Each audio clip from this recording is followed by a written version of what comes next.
That's the whole tragic point, my friends. What would I do if I could suddenly feel and to know once again that what I feel is real? I could cry, I could smile, I might lay back for. You understand that I'm condensing quite a lot, What would I do? but I'm trying to get across the essence of what Africa was before the Europeans touched it. And this is what you have to know.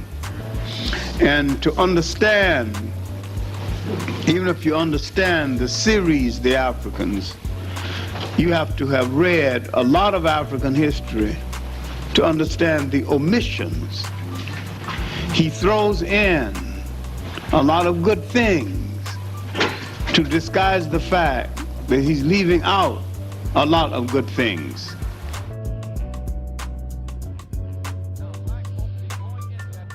That officially that blacks can be enslaved.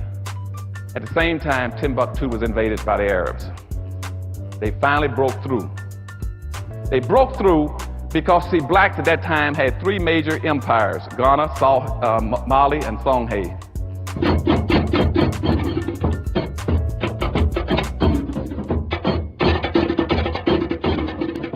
The djembe and dunun drums of Mali herald the arrival on our historical stage of the kings and warriors who were to dominate West Africa from the 13th century for more than 300 years.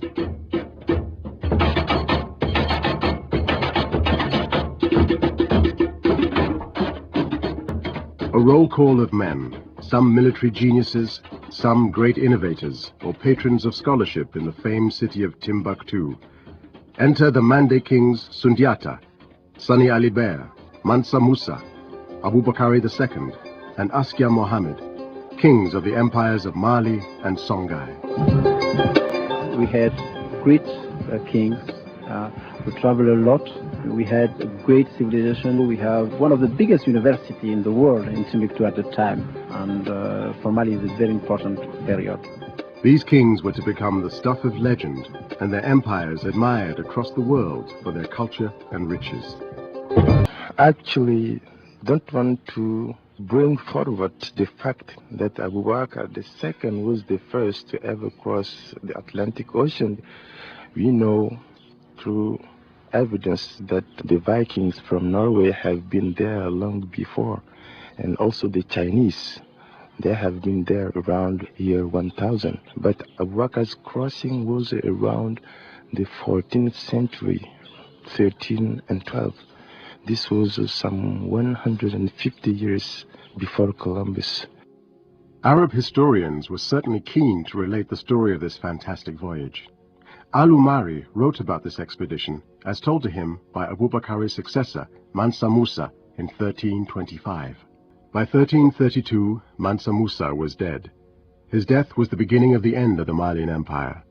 A series of dynastic struggles for the throne occurred against a background of economic decline. As Mali weakened, Tuaregs and Saharan merchants were beginning to rebel against paying tribute to the inefficient and weak Malian kings.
At last we find what we have been searching for 6 months along the Persian Gulf.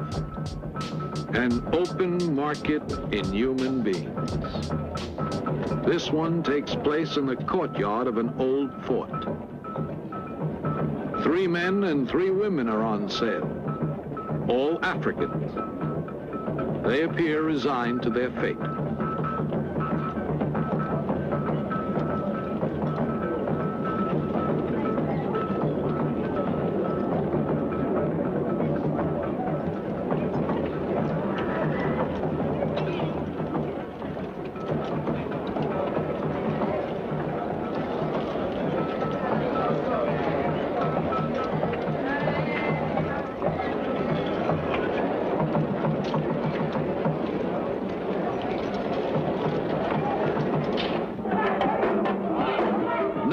Slaves come from black Africa. They can also be procured on the Arabian Peninsula.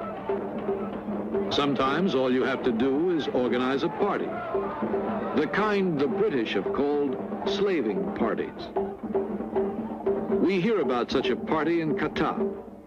There's music, dancing, laughter, the kind of entertainment that doesn't take place every day in the desert.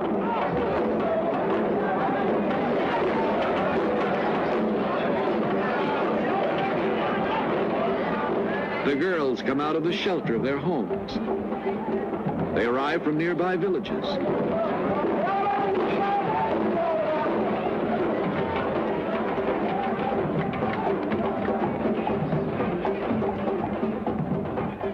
The canny organizers of the party have accomplished their purpose. They can study the girls at their leisure, decide which ones they will try to buy from their fathers or their husbands, which ones they will have to kidnap. Slavery, we are told, has been abolished. In point of fact, it still survives.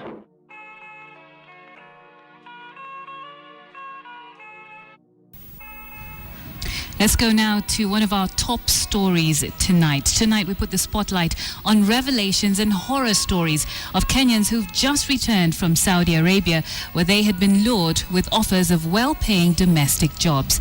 Saudi Arabia has historically been seen as a haven for job seekers, but domestic abuse is not considered illegal in the Arab country, and strict guardianship laws restrict the movement of women. This could explain why some 50 women recently returned to Kenya bearing scars, horror stories, and not a penny to their name. KTN's Edith Kimani has the details. In June of 2012, the Kenyan government banned Kenyans from going to the Middle East as domestic workers. A year later, 800 Kenyans were rescued from Saudi jails. By November of 2013, the government had lifted the ban, and Kenyans, desperate for work, jumped at the opportunity to find work elsewhere. Some, like Naomi, came back to be buried. Others, considered the fortunate ones, came back alive. But their stories paint a picture of anything but fortune.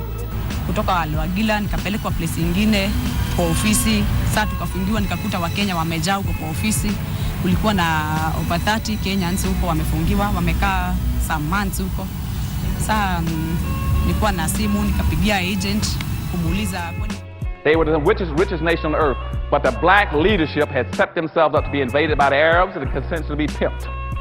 Because the black leadership was extremely naive, going around practicing what I call benign slavery. Every time anybody came into an African nation, like Mali, Songhay, and what they were saying is that, well, I'll do business with you, but you got to buy one of my slaves. And the slaves were their own people. And they were playing games with slavery, saying, well, it's a tribe, he's a different tribe, so I'll enslave him. But the slavery that blacks were practicing was not the same vicious kind of slavery that came later. But the fact that they were playing with it, condoning it, and willing to sell their own black folk out naively. Now the question becomes, why were they doing it? Okay, why were they doing it? They were doing it trying to impress people with their power, how strong they were, saying that I would do business with you, but let me show you how strong I am. I got 3 or 4 blacks in the back room and you buy them from me. And then I'll sell you some gold and silver. And what people were impressed with was not really their power. They were impressed with the fact that you had absolutely no interest as a leader in your own people and felt no responsibility to their welfare. And so when that got out, then all those countries, as I said, once the Pope condoned slavery, they began to flow into Africa because they knew the black leadership did not feel the strong togetherness, the willingness to protect their own people and to look out for them and lead them, and would willingly sacrifice them. So Africa fell wide open.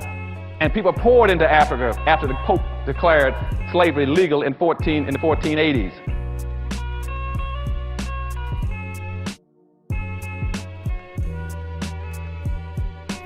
The Pope gave his blessing to the trade in a bull of 1442.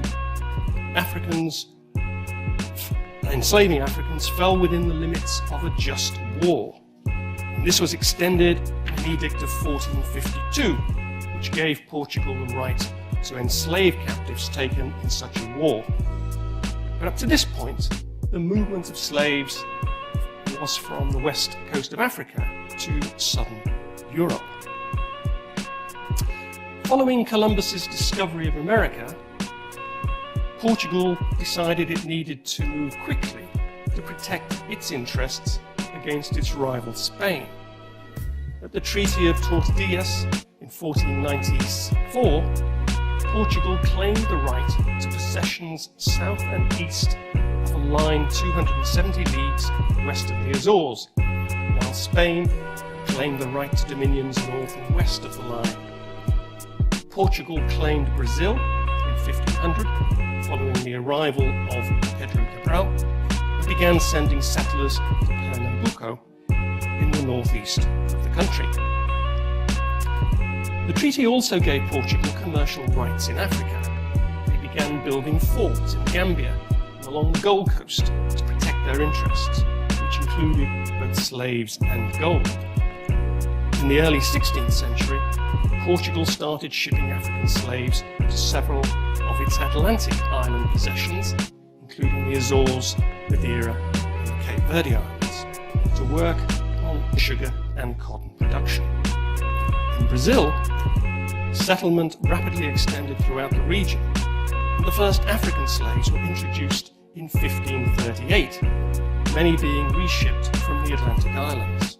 In the 100 years between 1551 and 1650, around 250,000 slaves arrived in Brazil, with most disembarking at either Rio de Janeiro or Salvador. The first African slaves taken to Spanish America arrived on a Portuguese vessel in 1502. The Spanish authorities were keen to expand the slave trade. In 1521, the Emperor Charles V instigated the system of asiento, which legalized the shipment of slaves to Spanish America under a royal license.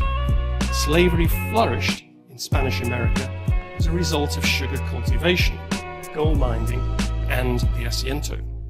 Between 1551 and 1650, the Spanish colonies received about 190,000 slaves under the asiento. Many thousands more were smuggled. Slaves were delivered mainly to the ports of Cartagena, Veracruz, Mexico, and Buenos Aires. By 1500, between 1500 and 1650, 150 years, they haul out 5 million blacks just to Central America alone, just right south of here into Mexico and to Central America, Costa Rica. Just to give you an example, after the Pope declared that you could legally go after those blacks, they pull out 5 million of them and send them in there. And those blacks, in 150 years, with sticks and stones, not steam shovels, but with sticks and stones and rocks, dug out over 16,000 tons of silver and 400 tons of gold, just to enrich Spain and Portugal.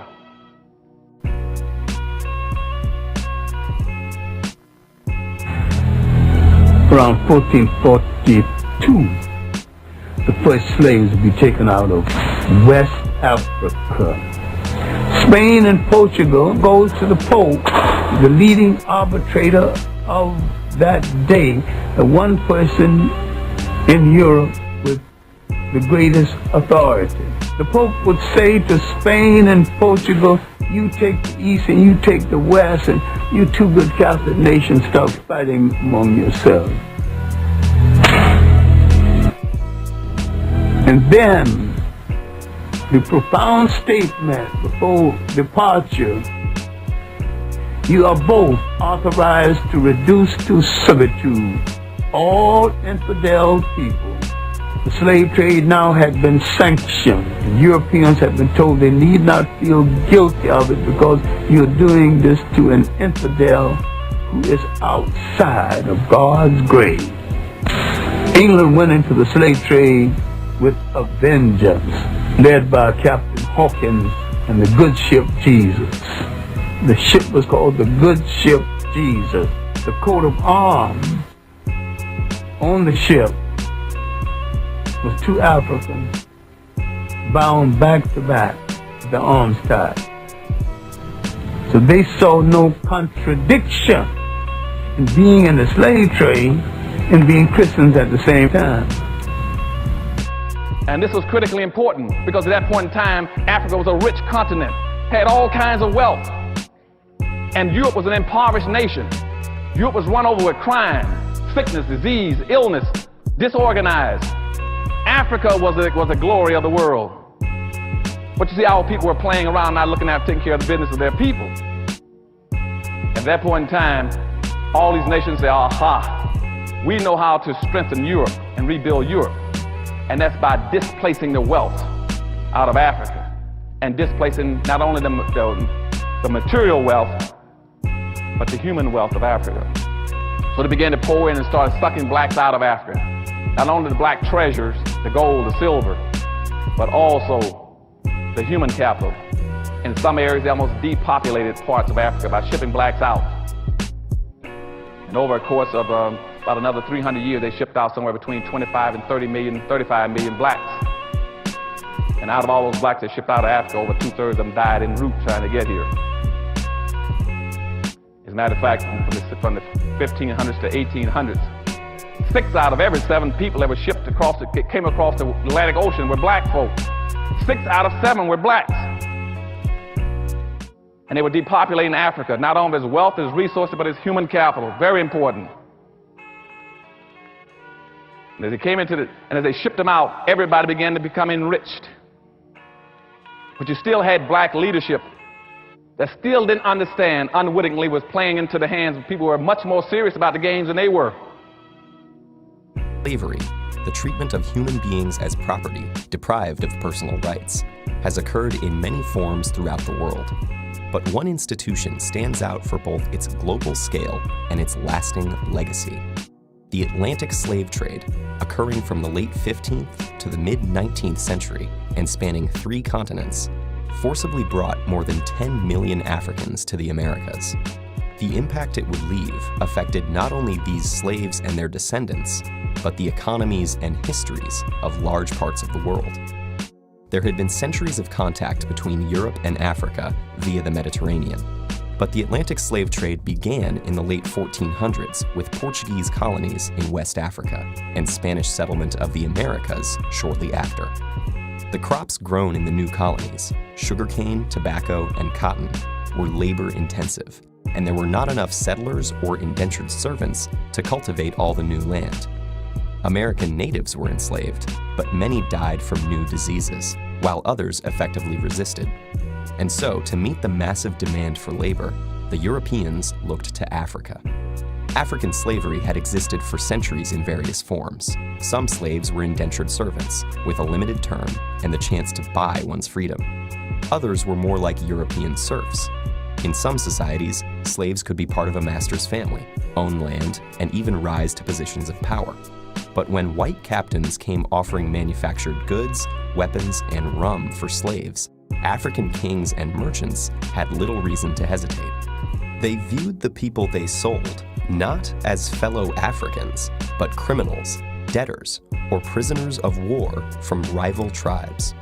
By selling them, kings enriched their own realms and strengthened them against neighboring enemies. African kingdoms prospered from the slave trade, but meeting the Europeans' massive demand created intense competition. Slavery replaced other criminal sentences, and capturing slaves became a motivation for war rather than its result. To defend themselves from slave raids, neighboring kingdoms needed European firearms, which they also bought with slaves. The slave trade had become an arms race, altering societies and economies across the continent. As for the slaves themselves, they faced unimaginable brutality. After being marched to slave forts on the coast, shaved to prevent lice, and branded, they were loaded onto ships bound for the Americas. About 20% of them would never see land again. Most captains of the day were tight packers, cramming as many men as possible below deck.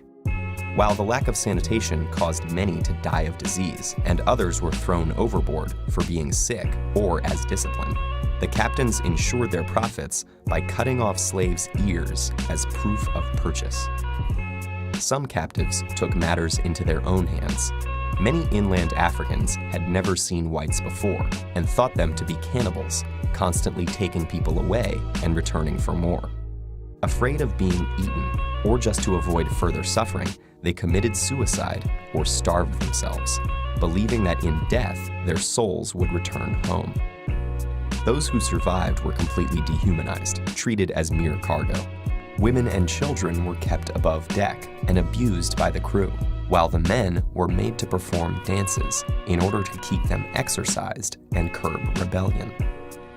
What happened to those Africans who reached the New World, and how the legacy of slavery still affects their descendants today, is fairly well known.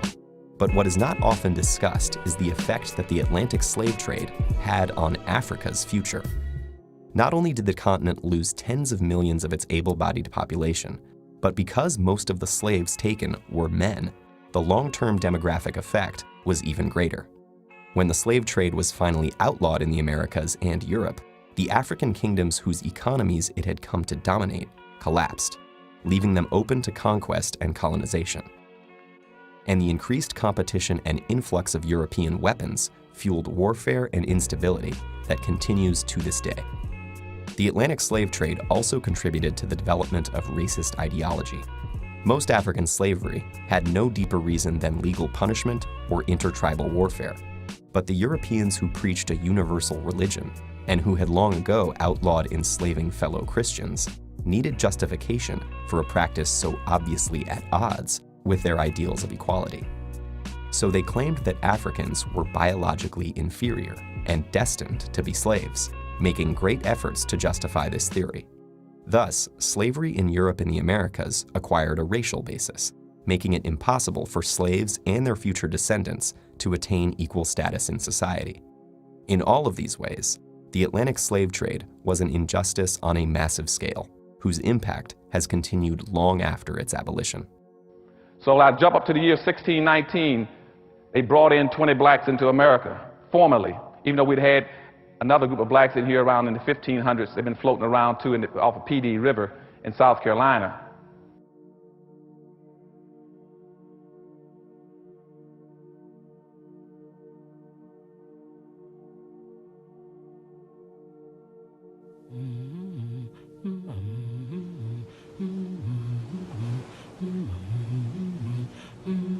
They came from different lands, all facing an uncertain future. English and Ashanti, Mende and Portuguese, German and Igbo, Fanti and Spaniard, French and Angolan, some seeking adventure or riches or religious freedom. Others were captives, bartered and sold like cattle. Together they would build a nation and struggle over the very meaning of freedom and create the America we have inherited today. I don't think you can understand race relations today without understanding slavery. Even though people will say, I didn't do it, my father didn't do it, even my grandparents, they didn't do it. One of the things that's essential is to know that slavery is not just a Southern institution, it's an American institution.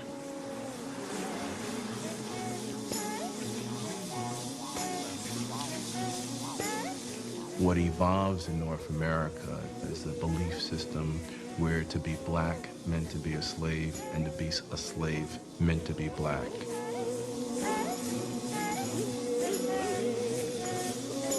We hold these truths to be self-evident. Why is it self-evident? It came from God. They're inalienable. Government secures them. Remarkable document. Didn't apply to black folks. And the man who wrote those words, Thomas Jefferson, kept slaves. He also wrote sometime later to a friend, if there is a just God, we're going to pay for this. Slavery and freedom existed side by side in this country. I think the issue is, did it always have to be that way? And the early history of America indicates that it probably did not. In the year 1645, in the colony that was called Virginia, in the county of Northampton, after a season of disputes, a white man and a black man went into the field and there divided their crop and their land. According to the testimony given in court, the man named Anthony the Negro said, "Mr. Taylor and I have divided our corn, and I am very glad of it, for now I know mine own ground."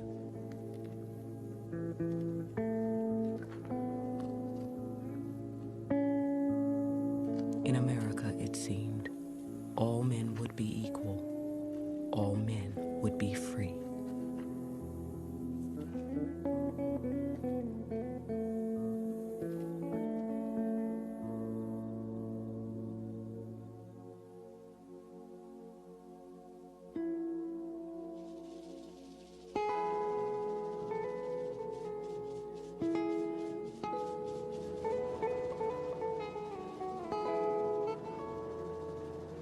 In April 1607, 3 vessels carrying 105 colonists landed at a place they named Jamestown, at the edge of the Virginia wilderness. They hoped to establish the first permanent English settlement in the New World. There, Englishmen would build a new promised land, the brave new world that their poet Shakespeare dreamed. A free land built by free men.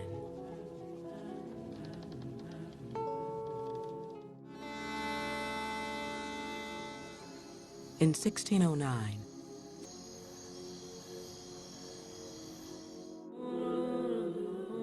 in 1619, a year before the Pilgrims landed at Plymouth Rock, a mystery ship appeared out of a violent storm off the Virginia coast.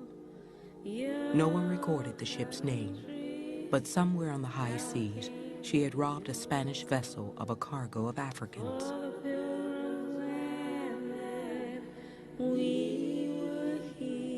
In search of supplies, she traded the Africans for food. They had been baptized and given Christian names. As Christians, they could not be enslaved for life under English law. Like most Europeans in the colony, they were purchased to work as servants for a limited number of years.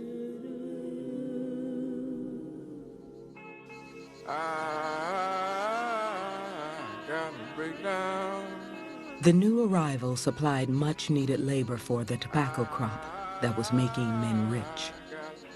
Settlers were planting tobacco in the streets of Jamestown, carving plantations out of the surrounding wilderness, and shipping some 60,000 pounds a year back to England. Once tobacco is established as a viable commodity, then the more land you control, the bigger profits you can make. And in order to make those profits, you need more labor, and you look for that labor wherever you can find it. Well, the colony builders initially intended to rely almost exclusively on white indentured servants as a labor force to cultivate the crops that were being grown in Virginia, principally tobacco. And in order to create these raw materials or goods, you often needed labor. Here's a how to the company and one to my life. The world the Africans entered was controlled by wealthy Englishmen and populated by the English poor, most under the age of 25. In return for passage to Virginia, they had traded 4 to 7 years of their labor. They were bound to a master by an indenture form, a contract that defined length of service and the conditions of servitude.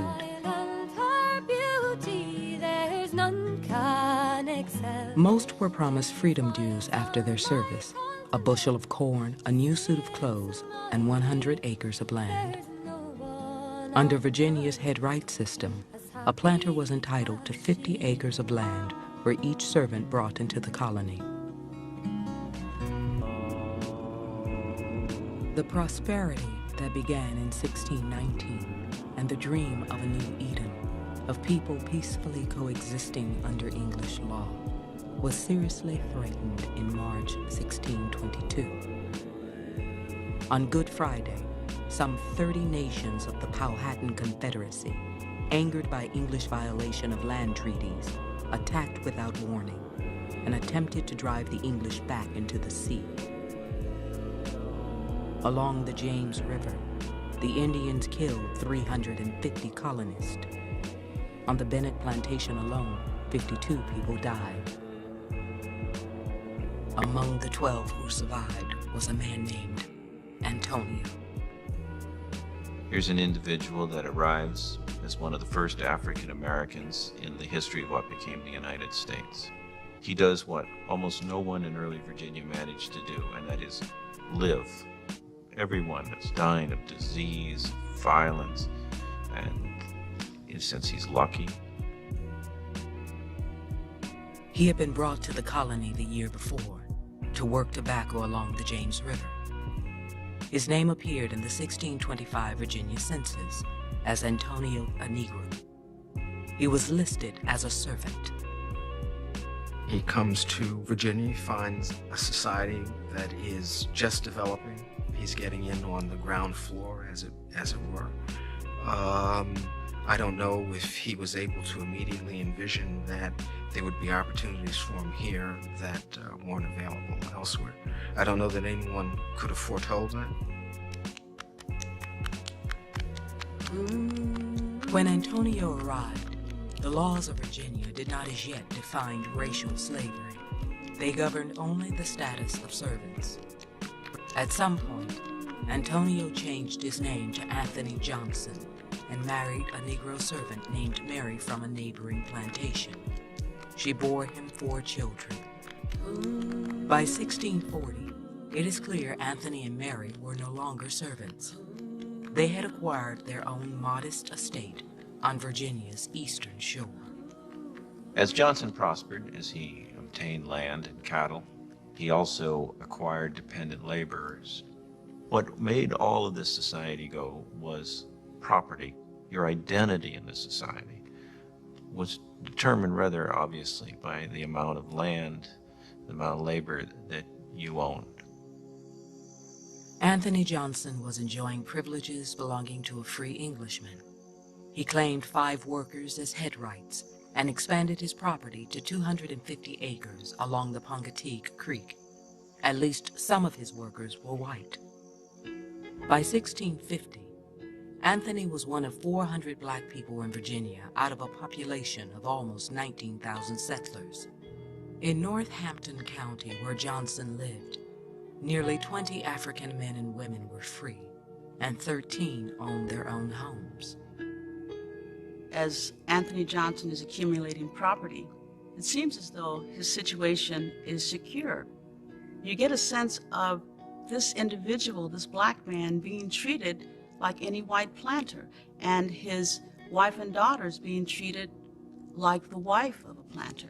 At an early moment when men and women were sorting themselves out, when the rules, the etiquette of race, labor, were not so clear. At this moment, in one county in Virginia, it was not foreordained that race relations would become what they did become.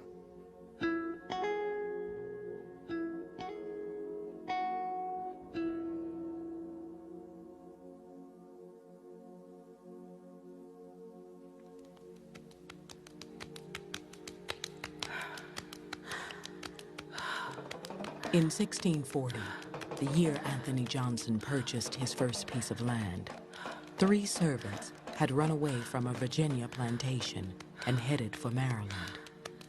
Captured and returned to their owner, they were tried for breaking their contract. The said 3 servants shall receive the punishment of whipping and to have 30 stripes apiece. One called Victor, a Dutchman, the other a Scotchman called James Gregory, shall first serve out their times according to their indentures, and 1 whole year apiece after, and after that to serve the colony for 3 whole years apiece. The third, being a Negro named John Punch, shall serve his said master or his assigns for the time of his natural life. Jamestown Court Recorder. The time of his natural life. According to all the legal records that survive, no white servant in America ever received such a sentence.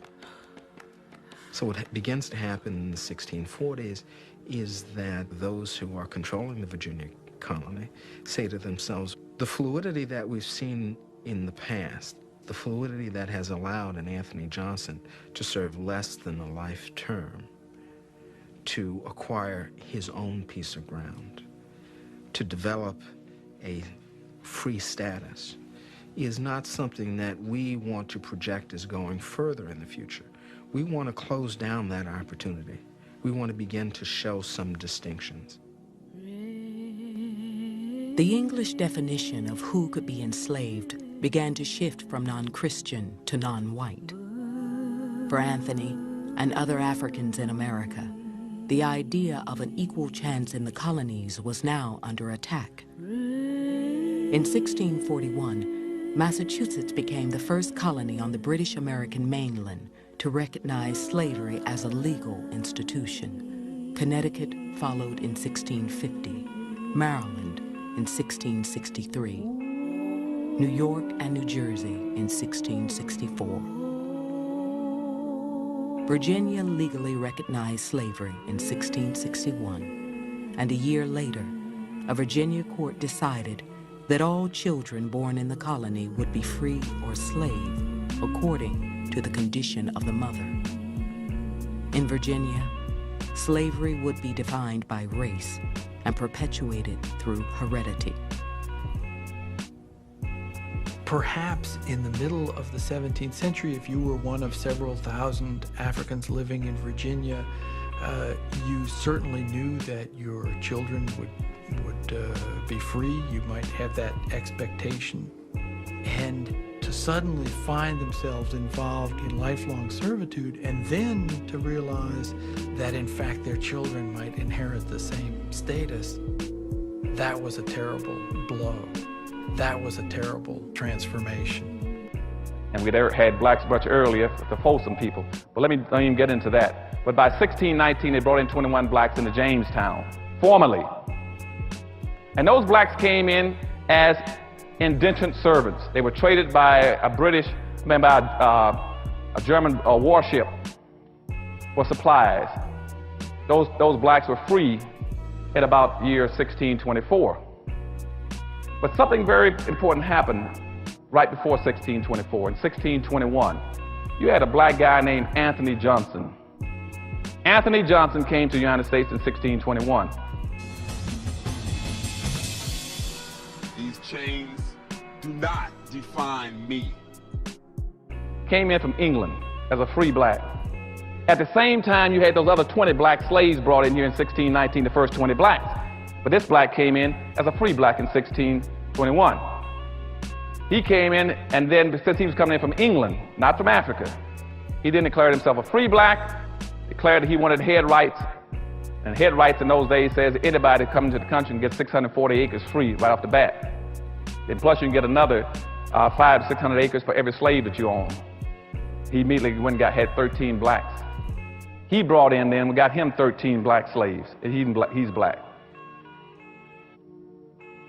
So within a few years, about 15 years, he was one of the richest blacks in the colonies. But he was enslaving his own people. Now, going up to 1638, Maryland colony then put out a public edict that laid the cornerstone for racism in this country, saying that now that black folk coming into this country and they began to intermingle with whites and socialize like Johnson and trying to integrate, we got to pass a new law. So the state of Maryland put out a law called the Doctrine of Exclusion. The Doctrine of Exclusion says that no black shall be permitted to enjoy the fruits of white society.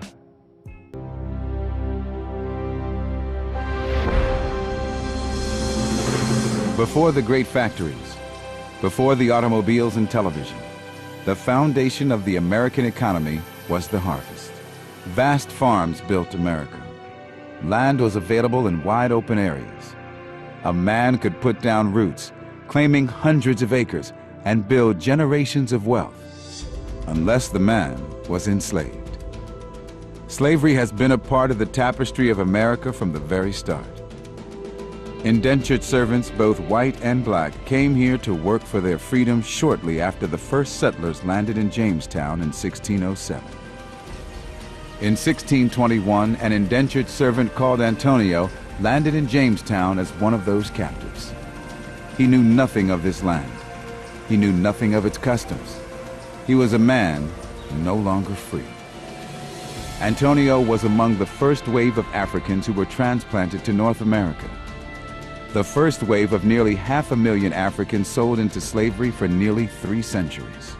Yet within 20 years of his arrival in the New World, Antonio rose in class and determined his own destiny. Antonio, the indentured servant, became Anthony Johnson, one of early America's first landowners. How was this possible? Slavery was different in those first years of America. It was an economic issue more than one of race. There are distinctions between a servant for a set period of time, usually 5 to 7 years, versus a slave, which would be a person who's a servant for life. He served an Englishman named Richard Bennett on a tobacco plantation near James City. Impressed with Anthony's ability to comprehend the mechanics and business of farming, the Bennetts allowed him to farm independently, marrying the only African-American woman on the plantation and even baptize his children. And then Anthony won his freedom and purchased his own land, freeing himself of the shackles of slavery. Like so many Africans brought over to the New World, Anthony most likely was highly skilled when he arrived. Anybody could be kidnapped, anybody could be taken on board the slave ship. Might not just be farmers, probably weren't. Probably people who had great knowledge in medicine, great knowledge in metalwork, great knowledge in carpentry, woodwork. So you could say Africa lost a lot, probably, of its best people, its most skilled people. Anthony's story is impressive enough, but with it comes an ironic twist. As he continued to purchase more and more acres of land, Anthony needed help to farm that land. Like landowners across the new America, he purchased his own indentured servants.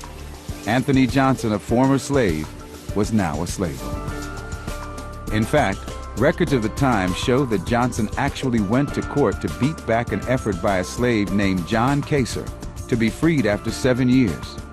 Anthony won his case, and his slave remained with him for the next 17 years. But Anthony Johnson, to lend all the more irony to this, claimed that John Kaser, by being an African, was his servant for life, which in effect is saying slavery without saying it.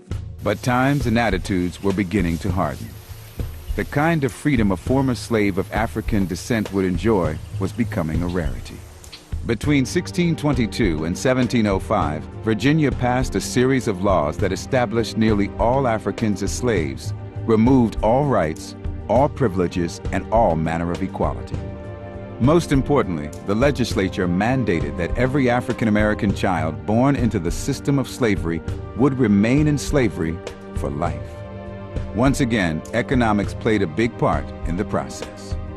Some very shrewd and crafty owners said, well, if we can make a distinction or to somehow separate one person, not because of their religion or not because anyone can become a particular religion. But the thing that you cannot change is the color of your skin.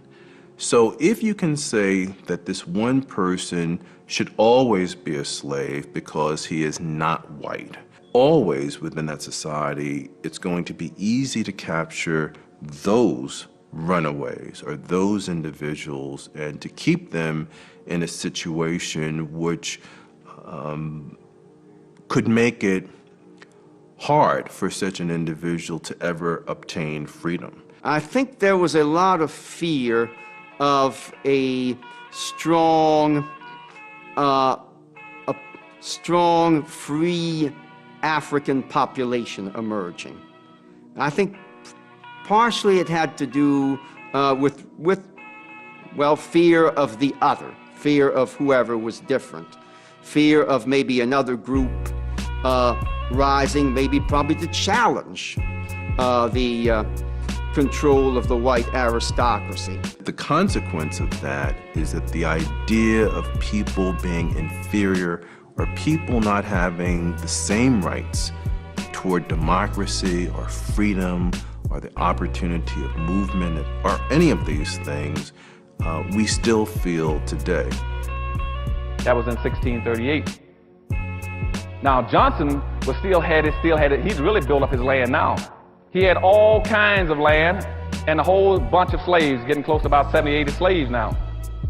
And a white guy went over to one of his plantations. And one of the black slaves there, named John Castor, asked him, says, why am I a slave here with this guy? He says, I didn't know that. He says, he owns me for life. How does he own me for life? And the white fellow who was a plantation owner also said, look, he doesn't own you for life. You know, didn't you contract for indentured servantship? Indentured servantship normally runs 5 or 7 years. What do you mean he's got you for life? This black guy said, I've been working for this Anthony Johnson, this black slave plantation owner, for almost 27 years. The guy said, well, just run off and leave. Forget about him. You don't have to keep working for him. So the black slave, John Castor, ran off. But guess what happened? Anthony Johnson then went to court, and he sued the white plantation owner who had encouraged the black to run off. Sued him in court, and the court accepted Anthony Johnson's claim against this black slave, saying that he owned that slave for life.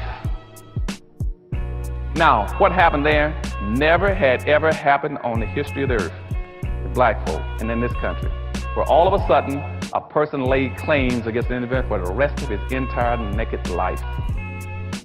And it was a black man.